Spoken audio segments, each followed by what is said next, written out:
Queridos irmãos, boa noite.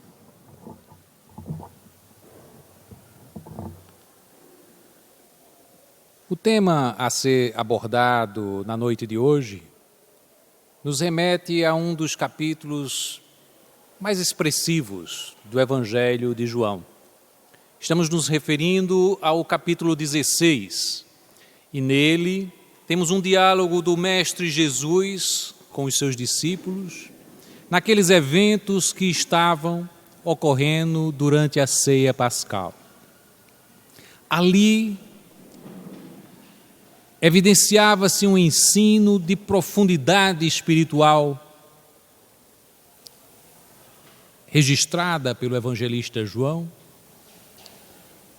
e trazida a lume nos dias de hoje com as possibilidades que podemos evocar, dado já o conhecimento que nos permite, através da doutrina espírita, refletir sobre aqueles acontecimentos, a tal ponto de podermos nos referir a esta expressão trazida no diálogo do Cristo com os seus discípulos, a alegria, para que possamos dar a esta palavra um significado que o Cristo quis trazer àqueles instantes. Para nós outros, que ainda estamos habituados a vivenciar as emoções e as sensações, nós traduzimos por alegria aquilo que mexe em profundidade com as nossas sensações, a nossa emotividade, quando nos sentimos em exaltação, seja pela provocação de uma música que nos toca mais profundamente, seja pelo acontecimento daquilo que esperávamos ocorrer, digamos, o filho passar no vestibular, a conquista de um emprego, mas são todos eventos da vida, do mundo, e se configuram para nós etapas e conquistas de uma alegria. Mas passado aquele instante, o instante da aquisição daquela coisa, daquele evento, daquilo que se esperava alcançar, chega o momento seguinte, em que aquilo já não é mais uma novidade, e nós nos lançamos à busca de outros objetivos, ansiando alcançar a alegria, a felicidade. É singular que o Cristo nos coloque neste capítulo, em que ele evoca para nós a conquista do bom ânimo, três partes significativas da conquista do bom ânimo. A primeira, a coragem. A segunda, a própria alegria, que é o objetivo da nossa discussão nesta noite. E uma terceira, que é a esperança. A nos dizer que a verdadeira alegria, ela se faz escudada pela coragem e pela esperança. E a alegria que ele vinha nos trazer, nos trazia também um sentido de responsabilidade, porque somos habituados à ideia de que podemos alcançar a alegria por elementos externos a nós mesmos. Assim é que esperamos uma boa nova que se apresente a nós outros, sem mesmo façamos nenhum esforço em direção da conquista desta boa nova. Há mesmo aqueles que jogam na Mega Sena, esperando ser contemplado pela sorte e destacando nisso um sentido de alegria. Que grande alegria eu teria se fosse contemplado pela sorte. E nós somos então lançados à ideia de que os eventos na nossa vida podem mesmo ser resultado de algo externo a nós mesmos. Mas O Cristo, no capítulo 16, inicia pela exposição do evangelista João, na sentença que era toda ela um chamamento à razão dos discípulos para tudo o que iria ocorrer daí em diante, porque aproximava-se o instante em que ele ia partir. Ele já vinha dizendo em suas pregações, ele já vinha afirmando aos seus discípulos de que havia de ir se afastar deles, de que estava chegando o momento em que ele iria se afastar. Mas, inicialmente, ele faz a advertência: tenho-vos dito essas coisas para que vos não escandalizeis. E passa a relatar a eles de que eles sofreriam perseguições por agir em seu nome, de que eles seriam excomungados. E ao longo dos séculos, nós encontramos os seguidores do Cristo, os verdadeiros seguidores do Cristo Jesus, perseguidos em nome da prática cristã verdadeira. Assim é que inicialmente foram perseguidos pelo Sinédrio, e tudo isso está registrado nos Atos dos Apóstolos. Assim, após a crucificação de Jesus, vamos encontrar os seus seguidores sendo perseguidos constantemente e excomungados pela religião oficial judaica. Posteriormente, nós vamos ter nos séculos seguintes esses mesmos cristãos sendo perseguidos em Roma. E posteriormente, quando Roma se configura na própria religião cristã, passa a perseguir, agora já em nome do Cristo, através das cruzadas, através da Inquisição. E vemos essa perseguição efetivamente se realizar, já predita pelo Cristo Jesus. Tenho-vos dito essas coisas para que vos não escandalizeis, dizia Jesus no versículo 1 do capítulo 16 de João. Era uma advertência, assinalando que haveria muito trabalho a se realizar. Os ensinos ditados pelo Cristo, portanto, assinalavam que aqueles que perseguiriam iriam agir em nome dele, ou dizendo-se e fazendo-se passar por representantes da vontade divina. E ele afirmava: tudo isso eles farão, porque não conhecem a mim e não conhecem ao Pai. E essa advertência do Cristo de há 2000 anos reverbera em nossa mente para os dias atuais, porque somos caudatários deste legado. Todos nós, em outras existências, passamos pela situação em que fomos ou vítimas ou algozes dessa perseguição aos que agiriam em nome do Cristo.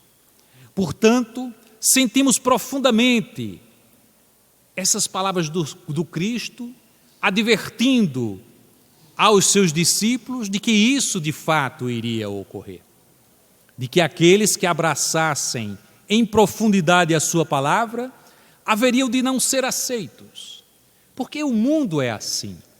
O mundo que vivemos glorifica, dá destaque, coloca em condição prioritária aqueles que buscam o poder, aqueles que buscam o sucesso, aqueles que buscam sobrepujar-se aos outros.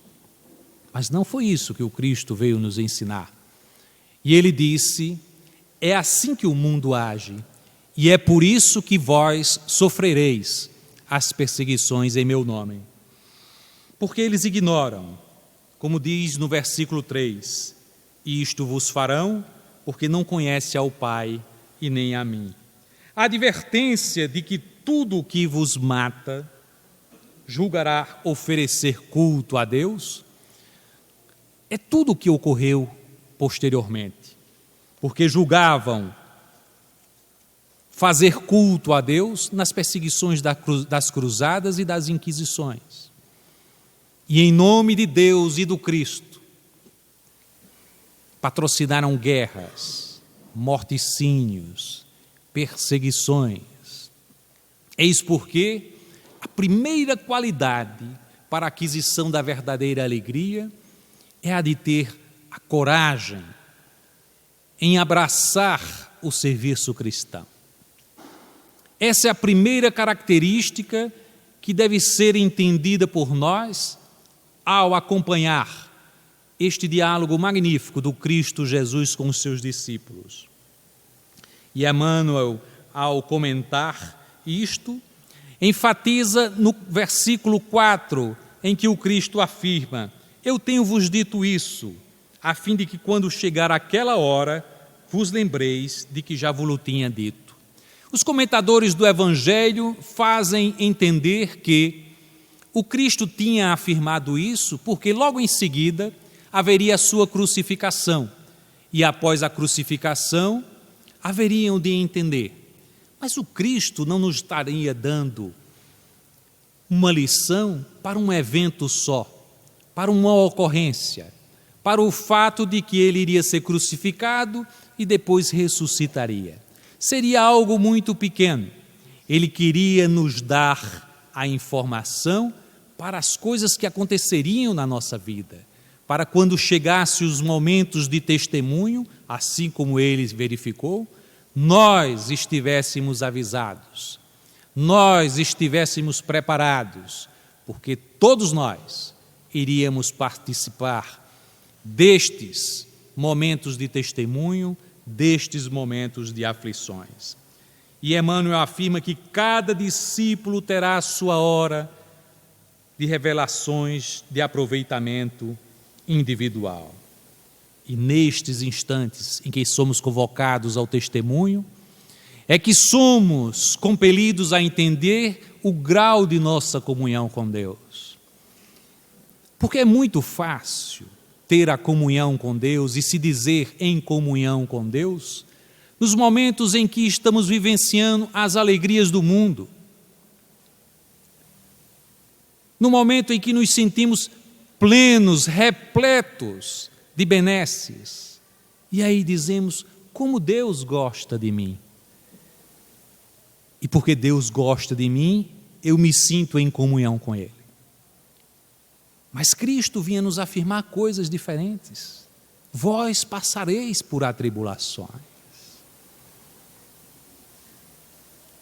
E nas atribulações, somos testados no sentido da nossa comunhão com Deus. Porque só verdadeiramente em comunhão com Deus poderemos participar nos testemunhos com o coração repleto da alegria cristã, que não é a alegria do mundo, é a alegria do encontro com o Cristo. E verdadeiramente, quando passamos pelas aflições em alegria com Cristo, podemos dar testemunho dele, podemos dar testemunho do Pai, porque aqueles que nos acompanham haverão de dizer: ele que passou pelo testemunho está em comunhão com o Pai, porque percebo nele uma condição diferente, percebo nele a condição do entendimento, da certeza, do convencimento, da esperança, que só aqueles que verdadeiramente estão se projetando em direção ao Pai podem assinalar, registrar nas suas experiências tormentosas, porque todos iremos passar por experiências tormentosas. Nesta ou naquela encarnação, iremos experimentar certas situações que muitas vezes dizemos: acometeu, assinalou a experiência, vitimou o nosso próximo. Então enxergamos de longe essas ocorrências e dizemos: valei-me Deus para que eu não passe pela mesma coisa. Porque temos uma relação com as aflições que é de completo estranhamento. Se é verdade que procuramos em profundidade a alegria e a felicidade, fugimos da cruz, fugimos das experiências dolorosas, queremos distância das aflições, em que pese, observemos com uma sentida admiração o Cristo nos dizer: felizes os aflitos, ou bem-aventurados os aflitos, porque serão consolados. E embora a promessa do Cristo de que seremos consolados, não queremos experimentar a aflição. Mas é o próprio Cristo advertindo aos seus discípulos que haveria de afirmar: porque vós falareis em meu nome, sereis perseguidos. Nas bem-aventuranças haveria ele de dizer também: bem-aventurados sereis vós, quando fores perseguidos e injuriados em meu nome. Já nos afirmava que esse caminho era um caminho a ser percorrido por nós. E ainda continua. Talvez já tenhamos passado por essas experiências. A experiência humana registra os grandes sacrifícios dos mártires cristãos nos circos romanos, em todos os primeiros momentos em que aqueles que, sendo atraídos pela energia crística de Jesus, se entregaram em completa integração ao seu projeto e se lançavam nos circos diante dos leões, cantando loas ao Cristo, cantando louvores ao Pai Nosso. Todo amor e bondade. Que coragem! E era essa coragem que falava o Cristo ao nos afirmar naquela reunião aos discípulos, e chega a nós, outros, a afirmativa de que era necessário os testemunhos e de que eles iriam passar por eles, mas felizes seriam os que fossem perseguidos por causa da justiça, porque deles seria o reino dos céus. Mas logo em seguida há a revelação. Ele iria ter que se afastar do colegiado, de seus aprendizes. E afirmava no versículo 7, todavia digo-vos a verdade, a vós convém que eu vá. E afirmava de que era necessário que ele fosse. Os discípulos ficavam em desesperação, porque além de terem sido chamado a atenção dos testemunhos, eram colocados a par de que estava se aproximando o momento em que ele iria se apartar. Mas o Cristo, além de dizer que iria, dizia: é necessário, é bom que eu vá, porque sem que eu vá, não será possível vir o Espírito da verdade. Alguns irão dizer o Espírito Santo, mas na realidade precisamos entender essa sinalização de Jesus. Emmanuel, comentando essa sentença de Jesus, afirma: era fundamental que o Cristo se afastasse. Porque, digamos, se o Cristo não se afastasse, o que é que aconteceria? Aqueles que tinham visto o Cristo retirar Lázaro, depois de 4 dias tendo sido considerado morto, não haveria de tolerar, enquanto o Cristo tivesse entre eles, que a morte chegasse a qualquer um deles. Tendo visto o Cristo curar leprosos, ninguém haveria de querer experienciar a dor, a doença, porque esperaria do Cristo Jesus a cura. Aquele que viram o Cristo na multiplicação dos pães, haveriam de dizer: Eu não preciso nem trabalhar pelo sustento. Tantas coisas que foram vistas pelo Cristo, Ele estando ali, em carne e osso. Enquanto Ele estivesse ali, eles não poderiam progredir espiritualmente. Era necessário que Ele fosse, para que não mais buscasse o Cristo na personalidade de Jesus, ali, acolá. Eu preciso de algo, aonde eu encontro Jesus? Ele está ali no lago de Genezaré. Ele está às portas de Jerusalém. As pessoas iriam em busca dele para a resolução dos seus conflitos. Mas o Cristo nos diz, é necessário que eu vá e eu irei para o Pai. Mas como ele nos afirmava em várias ocasiões e nos dizia aos discípulos, aqueles que tinham condições naquele instante de um estudo mais aprofundado da mensagem que o Cristo nos trouxe. Porque o Cristo veio nos dizer, como diz na sentença, eu vos trago vida, mas vida em abundância. A vida em abundância é a vida espiritual. Vinha nos falar que somos espíritos imortais. Estamos numa jornada longa de aperfeiçoamento espiritual, moral, espiritual. Então a sua mensagem era destinada ao espírito que somos. E quando ele nos afirma, é necessário que eu vá, era para que nós não pensássemos o mundo de carne e osso.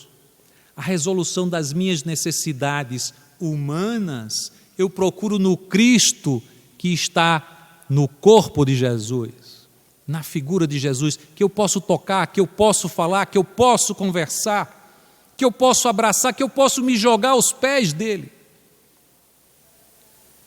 Mas a partir de então, ele que dizia que o reino de Deus está dentro de vós. Olha bem, o reino de Deus está dentro de vós. E essa é uma sentença maravilhosa, porque ele veio nos dizer, aproximam-se o tempo do reino de Deus. E há aqueles que ainda hoje dizem, Jesus errou nessa sentença. Já faz 2000 anos e nós não encontramos o reino de Deus. Não encontramos nós, que ainda estamos nessa roda de reencarnações sucessivas, através dos erros, mas muitos já foram se encaminhando para lá, ao longo dos tempos. Porque a partir do momento em que ele nos chega, emissário divino, com ele chega também a revelação do reino de Deus, que está dentro de nós. Não procuremos o reino de Deus externo a nós, nos templos. Quantas vezes fomos aos templos em busca do reino de Deus? Estamos inquietos e dizemos, eu vou ao templo para encontrar Deus. Vou me lançar aos pés de uma imagem para encontrar Deus.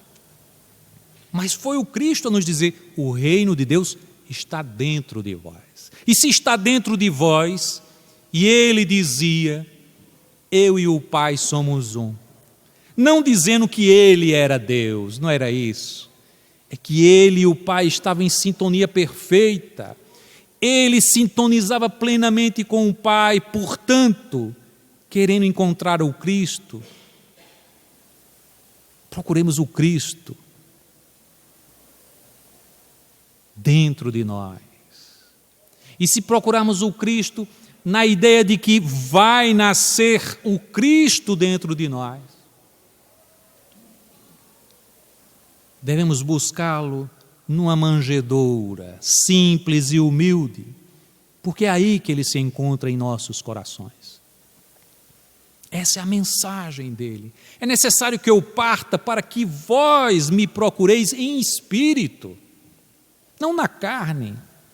E quantos ainda estão esperando que o Cristo desça em carne e osso, como se isso fosse necessário? Ele já havia nos dito, procureis passar pela porta estreita. E depois se afirmava: eu sou a porta das ovelhas. E se afirmava: eu sou o caminho para a verdade e a vida. Ele era o caminho para a verdade. A verdade é Deus e sua justiça. A vida, a verdadeira vida é a vida espiritual. Então só encontraremos Cristo em profundidade através do Espírito que somos. Quando nos vemos em espírito e quando nos colocamos em profunda oração. Quantos não experimentaram isso? Em profunda oração, nos sentimos leves e parece que flutuamos acima de nós mesmos. E essa experiência fantástica da oração, que é plena de recursos, de fé verdadeira, como dizia Madre Teresa de Calcutá, essa figura extraordinária, que agora foi consagrada pela Igreja Católica como santa,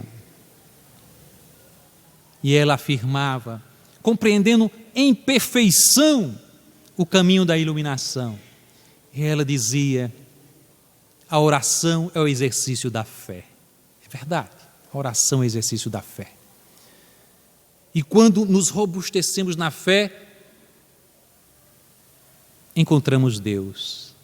E depois que encontramos Deus, não podemos deixar de reconhecer Deus no nosso semelhante. E quando encontramos os nossos semelhantes, suas necessidades, nos lançamos a Ele. Em atendimento a essas necessidades, nos colocamos solidários. E aí, quando fazemos isso no serviço cristão, nos iluminamos.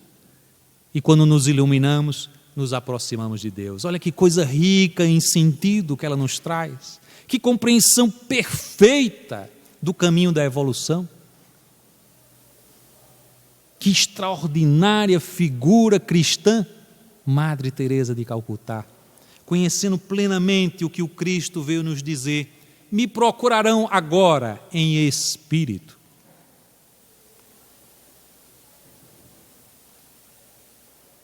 E o Espírito da verdade, e nós o sabemos, que precisaríamos passar por muito tempo, enfrentando as nossas dores e erros e tudo mais, para que, nas revelações trazidas pelo Espiritismo, pudéssemos contemplar o Evangelho do Cristo na dimensão da revelação de suas maravilhosas lições. E o Cristo nos diz: o Paracleto, o advogado, o Espírito da verdade haverá de nos trazer lições sobre 3 coisas fundamentais. A primeira é sobre o erro, porque ele dizia que os cristãos, aqueles que se diziam cristãos, não lhes seriam fiéis. E ao longo dos tempos, nós vimos isso. E na realidade, a compreensão plena do significado da mensagem do Cristo nos traz a ideia do erro. As traduções dizem do pecado. Preferimos dizer do erro. E na compreensão do erro, o sentido de que não nos mantivemos fiéis ao Cristo, porque a sua mensagem é uma mensagem de amor, de solidariedade, de absoluta identificação com o outro como irmão. Mas como ainda persistimos vendo o outro como adversário, como ainda entendemos a sociedade em separatividade, destacando aquele é diferente de mim em algum aspecto, e por isso não gosto dele. E a gente se identifica, e agora no mundo digital está pior ainda, né? Porque com o mundo digital e das redes sociais, a gente já não mais encara o outro. Qualquer pessoa que pense diferente a nós, a gente exclui. E nós nos irmanamos em grupos nas redes sociais, aí a gente só se irmana em determinadas coisas. Então, eu sou do grupo que gosta de tal música, de tal ritmo, de tal clube de futebol, de tal religião, e aí a gente não ouve o outro não nos interessa, só interessa quem é igual a nós mesmos. Isso é uma coisa terrível, essa separatividade, mas o Cristo não nos afirmou isso, ele estava vindo para todos e, portanto, iria nos resolver inicialmente a respeito do erro, porque quando nos deparamos com as revelações espíritas e que somos convocados a entender que temos uma trajetória de ascensão, que as coisas que passamos nos dias de hoje, as aflições, têm a ver com as coisas que realizamos no passado e que temos que resgatar, aprender, nos renovar, nos iluminar diante daqueles erros que realizamos, somos enfrentados com o erro, o que cometemos nesta e em outras encarnações. Aceitarmos de que a justiça divina opera sobre nós com absoluta imparcialidade. Não há privilégios, não há escolhidos, todos fazem parte do mesmo rebanho. Como Cristo nos informa, ele fala categoricamente: as minhas ovelhas me reconhecem, mas há outras ovelhas que não estão no aprisco, mas elas irão se reunir, porque só haverá um rebanho e um só pastor. E as pessoas ainda não entenderam isso.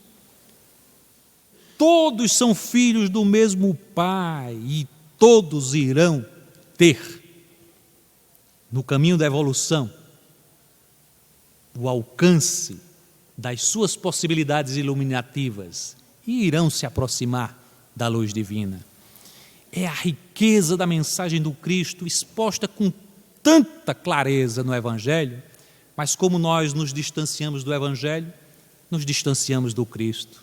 E como nos distanciamos do Cristo, nos distanciamos do Pai, que é um com Ele, que está em perfeita sintonia com Ele, e por isso mesmo caminhamos em seguidas encarnações, porque persistimos no erro.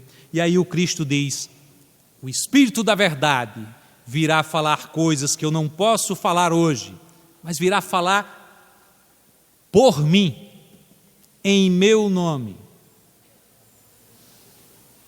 E vós entendereis o erro. Olha que coisa fantástica. Aqueles que os acompanhavam, um pequeno grupo, ainda tinha uma compreensão mais espiritual. Mesmo entre o grupo de apóstolos, tinham aqueles que eram mais espiritualizados, tinham um entendimento mais profundo, que ele trazia para as revelações mais fortes. Era João, era Tiago, seu irmão, e era também Pedro. Mas, posteriormente, outros foram se agregando na estrada do conhecimento da experiência cristã e se entregaram em profundidade de entendimento, como falei agora de Madre Teresa de Calcutá, que alcança o sentido profundo da mensagem cristã e relaciona numa vida toda feita de serviço em favor do semelhante a experiência crística nela própria, espelhando-se num corpo frágil, uma mulher sem nenhum atrativo de beleza, mas iluminada, plena, bela espiritualmente, e por isso mesmo cristã em profundidade. Primeira grande tarefa que iremos ter é o reconhecimento do erro, saber o que é certo e o que é errado, para nos movimentarmos em direção à vida em sintonia com Cristo. E depois ele dizia: ele virá também nos provar a respeito da justiça. Essa é a tradução mais vulgarizada de que ele viria nos informar a respeito da justiça. Há um sentido mais profundo, que é o sentido do ajustamento. Por quê? Porque o Cristo diz: ele virá fazer isso porque eu vou ao Pai e vós não mais podereis me ver. Não ver com os olhos físicos, mas precisamos nos ajustar a sintonia, a vibração do Cristo, as suas lições, porque quando fazemos isso, quando agimos em sintonia com o Cristo, nós nos ajustamos a Ele e encontramos a Ele. Para voltar a esta figura extraordinária de Madre Teresa de Calcutá, há uma passagem na sua vida que é fantástica, porque os repórteres a viram assim, realizando os seus momentos de oração em profundo êxtase. E depois perguntaram a ela: Madre, o que é que estava fazendo? Eu estava escutando Deus. E a repórter disse: escutando? E o que foi que ela lhe disse? Nada. Ele apenas me escutava. E o que era que a senhora dizia a ele? Nada, eu apenas escutava Deus.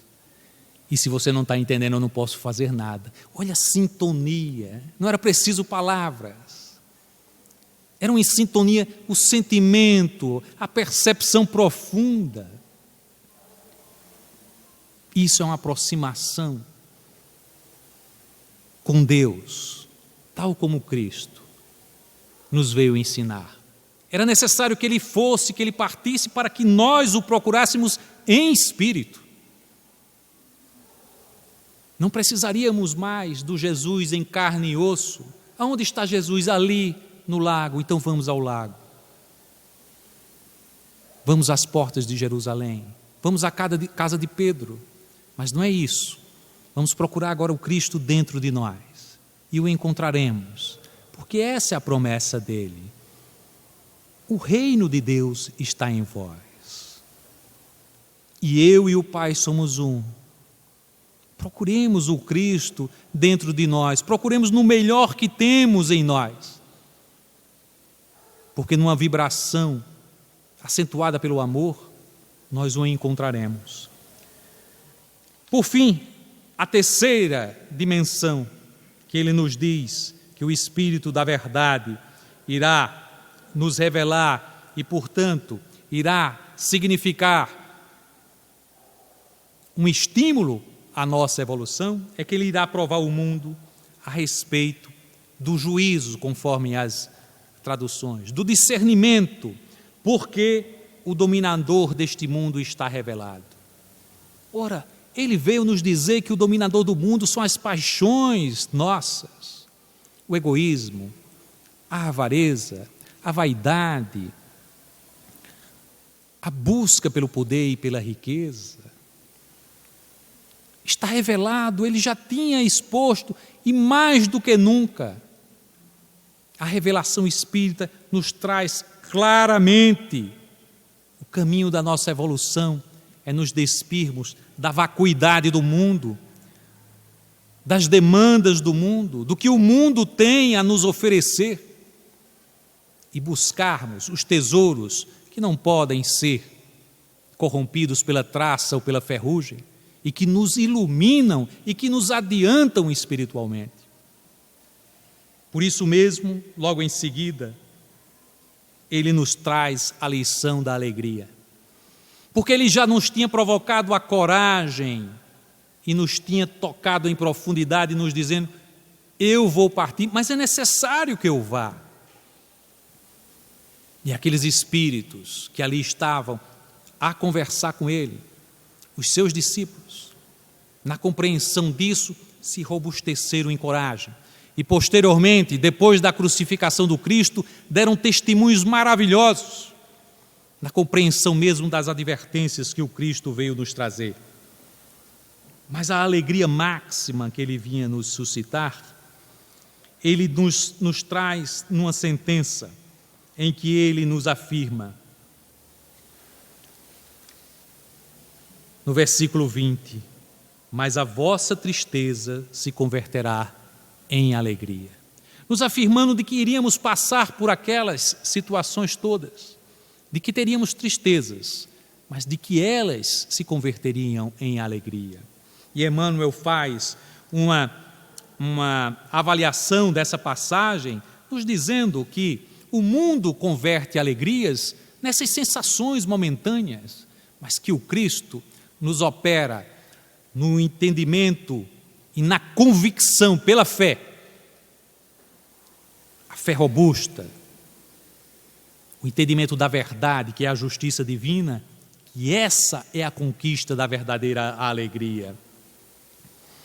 Numa passagem do livro Boa Nova, Cristo tem um diálogo com o discípulo Bartolomeu, que era um discípulo extraordinário, mas que ele se mostrava triste diante dos acontecimentos, ora porque enfrentava os dissabores, os seus irmãos, o seu pai, não o queriam na companhia do Cristo, queria que ele estivesse trabalhando por todo o tempo nas pescarias e, portanto, o tinham à conta de vagabundo. A sua mãe, que era toda a afeição que ele tinha no mundo, tinha acabado de morrer. Ele tinha dificuldades na venda com os negociantes dos peixes, que via sempre como pessoas que buscavam tirar proveito do trabalho deles na exploração. Tudo aquilo causava profunda melancolia naquele apóstolo. E o diálogo do Cristo lhes revelando, lhe trazendo a ideia de que a boa nova, aquele que abraça a mensagem cristã, deve recebê-la com alegria. Em plena alegria, porque uma boa nova não pode trazer mensagens de tristeza, senão de alegria. De que mesmo a morte é momento de renovação para os que vão, porque encontrarão na vida espiritual novos momentos de elevação, na sua trajetória de ascensão espiritual. Para os que ficam, porque passados os testemunhos haverão de se renovar na sua experiência terrestre, na continuidade dos seus desafios que ainda permanecem por realizar. E afirmando todas essas coisas a Bartolomeu se dirige à sua casa, entendendo que ele era privilegiado, por entender a mensagem do Cristo, por ter o Cristo como irmão. De que valia todas as acusações que os seus irmãos tinham para com ele, se ele tinha o Cristo como irmão? De que valiam os negócios serem mal sucedidos, se ele estava realizando a grande transformação em sua vida e se encaminhava para o reino de Deus, onde os tesouros são imperecíveis? E nesta compreensão, logo depois de entender essa dimensão, ele chega em casa, recebe os apupos do pai, dos irmãos, vai às pescarias, depois tem que vender aqueles comerciantes que ele tinha todos como inimigos, adversários, porque os exploravam, e em cada situação ele veio com alegria. A cada acusação, a cada situação de exploração, ele se transformava, e enquanto uns vinham com agressões para ele respondia com uma mensagem de amor, de fraternidade, de solidariedade, e aquilo abriu um campo novo para ele. E Humberto de Campos registra que logo após o Cristo fazendo as suas lições, dizia que o reino de Deus era como um tesouro que era colocado num campo, encontrado no campo por alguém que, tendo encontrado esse tesouro, vende tudo o que tem e vai comprar aquele campo. E naquele instante Bartolomeu, vendo aquelas lições e vendo que o Cristo olhava para ele, sentiu a dimensão importante de toda a transformação que se realizava nele. E apenas pela primeira vez, o choro de Bartolomeu foi o choro de alegria e de felicidade, pelo reconhecimento de que nele operava uma transformação, de que ele entendia o sentido da alegria que o Cristo vinha nos informar. É uma maravilhosa mensagem, mas o Cristo nos dizia também que a partir de agora as suas expressões de alegria já vinham sendo expostas em lições que não seriam mais necessárias as parábolas, não seriam mais necessárias as lições ocultas, porque tudo seria dito abertamente e que, portanto, a partir de então, nós poderíamos receber o sentido mais profundo das suas mensagens. A terceira parte deste capítulo de João se destina àquele instante da oração, porque o Cristo convocava a que os discípulos orassem, afirmando que suas rogativas seriam atendidas. É uma promessa extraordinária, porque dizia aos discípulos que suas rogativas seriam atendidas. E eles ficaram como que espantados com aquela colocação, porque certamente em várias ocasiões eles tinham orado, tinham feito as suas orações, com os seus peditórios comuns a todos nós, pedindo as coisas que achamos que são necessárias para nós outros. E o Cristo afirma, até agora, no versículo 24, não pediste nada em meu nome, pedi e recebereis, a fim de que a vossa alegria esteja completa. Olha a mensagem, até agora não tens pedido em meu nome. Ora, essa mensagem lhes dizia uma coisa que naquele instante ficaria difícil a compreensão dos discípulos. Porque pedir em seu nome significa pedir na sua essência, pedir na essência do Cristo Jesus. Não pedir como nós pedimos. E Emmanuel enfatiza, quando vai avaliar essa sentença, diz: como pedes? Quando te diriges a Deus, o que pedes? Porque em geral pedimos por coisas que achamos que é o nosso bem. Mas o Cristo nos dizia: pedi em meu nome, para que recebeis em plena alegria. Ou seja, pedis no entendimento. A rogativa deve ser feita sempre: Senhor, tu sabes o que é melhor para a minha evolução espiritual. Pois, Senhor, eu queria tanto compreender o que é melhor para a minha experiência de aprendizado, para que eu possa me aproximar de Ti. E assim nós seremos contemplados com a iluminação, com a explicação, com o atendimento às nossas rogativas. Mas é diferente, é pedir na essência do Cristo, que Ele próprio, nos enfrentamentos maiores, na hora da crucificação, afirmava: Senhor, se for possível, afasta de mim este cálice. Não porque o Cristo tivesse nenhuma dúvida, era mais uma exemplificação, mais um momento de dizer: olha, quando tiveres diante dos teus testemunhos, age conforme o que eu estou aqui a explicar. Senhor, se for possível, afasta de mim este cálice. Mas, Senhor, acima de tudo, que seja feita a sua vontade. Porque é a vontade perfeita e é a vontade amorosa em relação a nós outros. É a vontade que quer o melhor para nós. Às vezes a gente não acha isso. Diante de um grande testemunho, nós dizemos: Senhor, me livra dessa tentação. Senhor, se for de sua vontade, seja feita a sua vontade. Mas, Senhor, primeiro pensa conforme a minha vontade. Esse é o sentimento que nós temos. Dizer em profundidade: acima de tudo, Senhor, seja feita a sua vontade, é reconhecer que a vontade de Deus é soberanamente boa, perfeita, repleta de amor e de misericórdia para nós outros.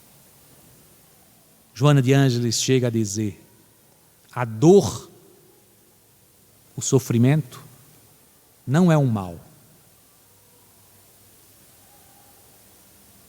Ela, às vezes, provoca a dor e o sofrimento, provoca a sensação de mal-estar, mas não é um mal.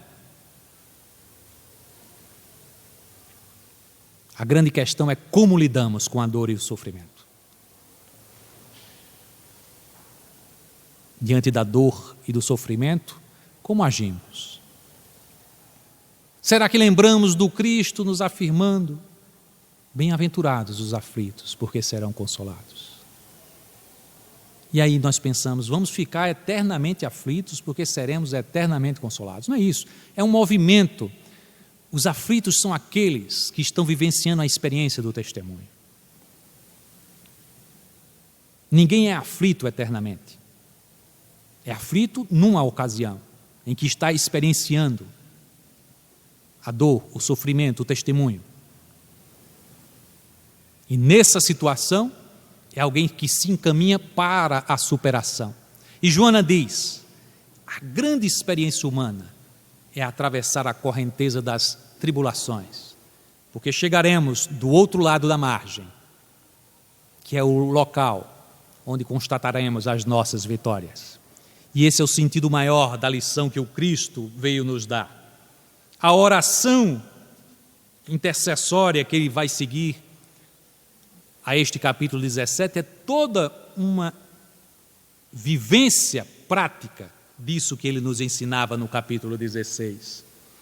E ele diz que não falará mais por parábolas e que nós poderemos nos dirigir a Deus, porque Ele é o mesmo Pai que nos ama, pois o mesmo Pai vos ama. Que maravilha! Ele não diz assim, o Pai me ama e eu vos amo. Ele diz, o Pai que me ama também vos ama. Olha que humildade extraordinária de Jesus. Não há privilégios. Nem mesmo ele se coloca como privilegiado, quanto mais nós outros, que adentramos na casa espírita, ou que adentramos ao templo evangélico ou católico, e já nos consideramos, estou salvo. Não há privilégios.